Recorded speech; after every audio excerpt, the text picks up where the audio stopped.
Congressman Clyde, thank you so much for joining us today on Washington Watch. Well, Jody, it's great to be with you. Thank you for having me. Well, it's our privilege. Listen, we've been discussing already and talking about some of the radical views, the positions that Stacey Abrams is putting forth.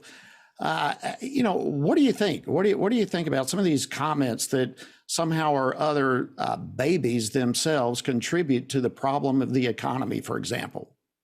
That's an amazing response by Stacey Abrams. Again, it is an attempt by the left to put abortion front and center prior to the November 8th elections. They have tried to do this continuously. They believe that they're going to win on this issue.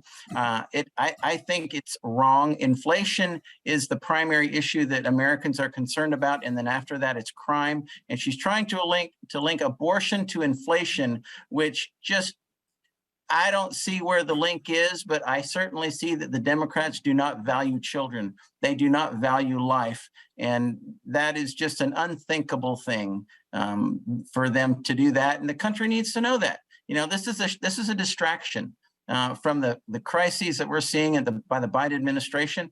And Stacey Abrams is trying to cover for it and saying that somehow abortion, access to abortion is a way to lower inflation or is a way to deal with inflation and make it better. And that's just wrong.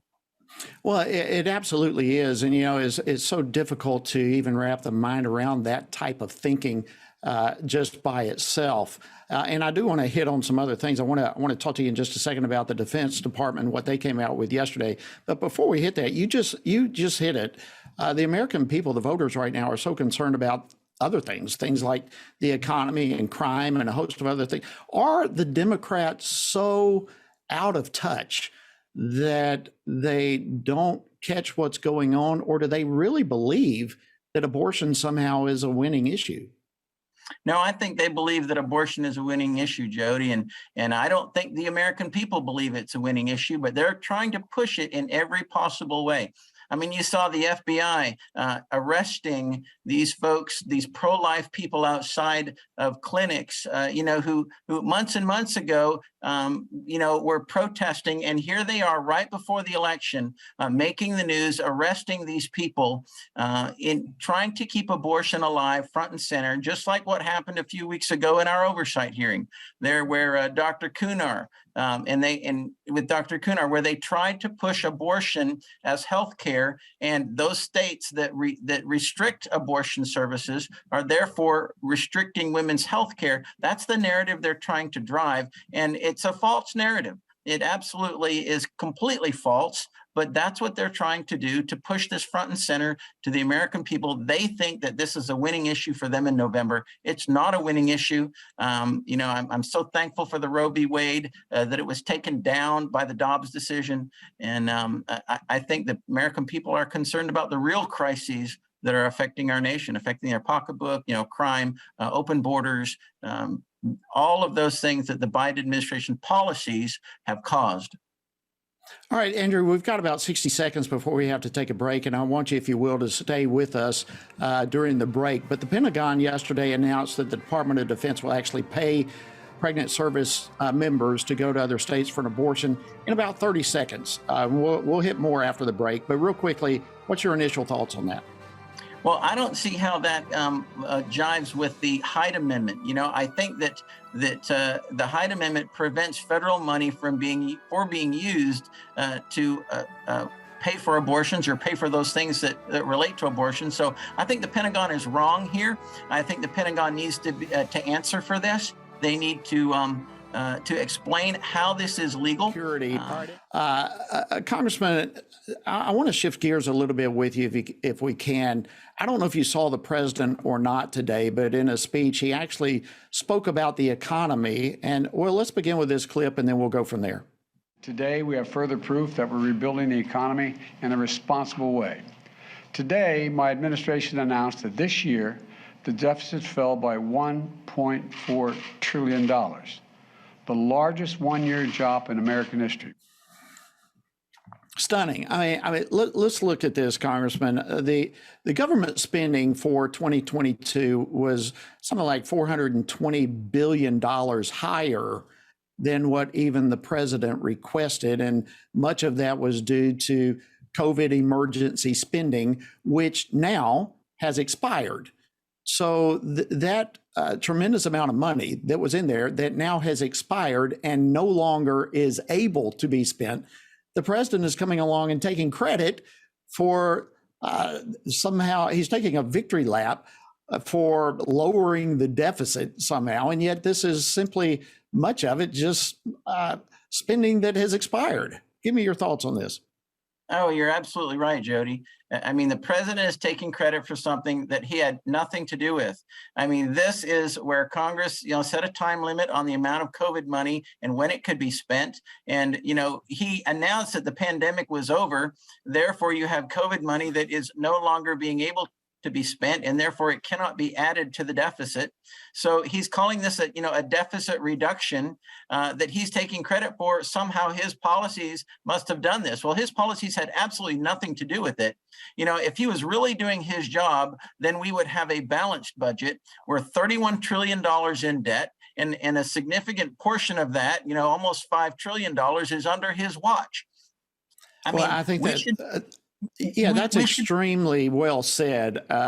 What you just said, that he's taking credit for something that someone else has done. I think that just wraps all of it up in a nutshell. I look at this, Andrew, and there are like 9 out of the top 10 states that are experiencing a job recovery. 9 out of the 10 have Republican governors, and the 10th one has a Republican legislature involved. And you look across the board of 21 states that are the lowest in unemployment, 17 of them are Republican-led states. So when you say the president is taking credit that someone else has done, I think you're spot on. When you look at the job recovery and so forth, that's just a continuation of what you're talking about, isn't it? Oh, absolutely it is. I mean, you've got our state of Georgia, where Governor Brian Kemp, kept us open or opened us really early on. And then you've got Florida. I mean, the states that are open, the states where the Republican governors are saying workers need to get back to work. The pandemic, we can deal with it, but we can still keep our lives and our livelihoods in order.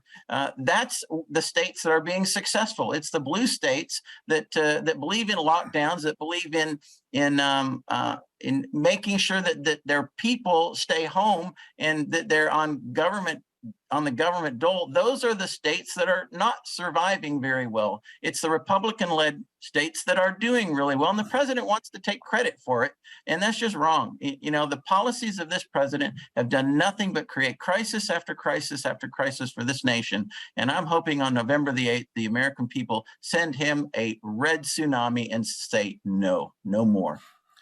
Okay, well, let's talk about that. We have the elections coming up, less than 2 weeks away now. You expressed your hope, as I'm sure millions of other Americans, of a red tsunami. But give me your thoughts on what you think is going to turn out here in just over 2 weeks with the election. Well, Jody, I'm hoping that every solitary American turns out, because every American has been affected by inflation.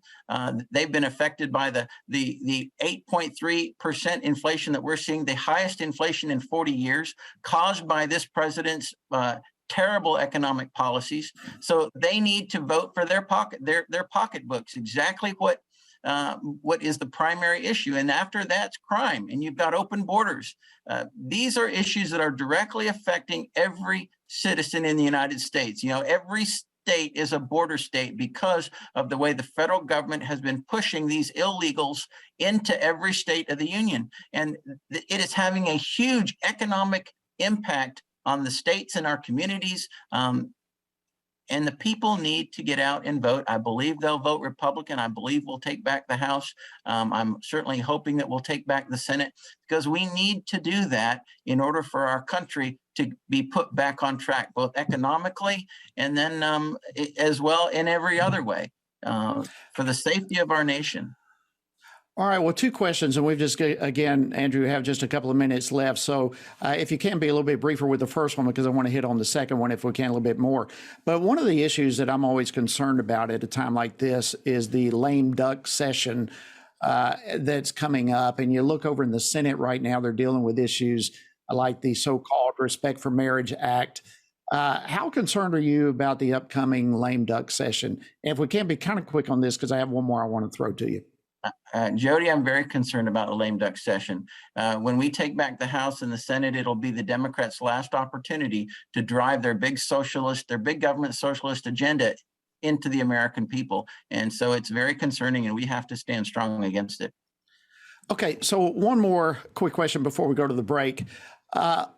If, and hopefully it will, but if the Republicans indeed take the House and the Senate, where do you think they need to immediately go? What needs to be the priority? What needs to be the immediate focus?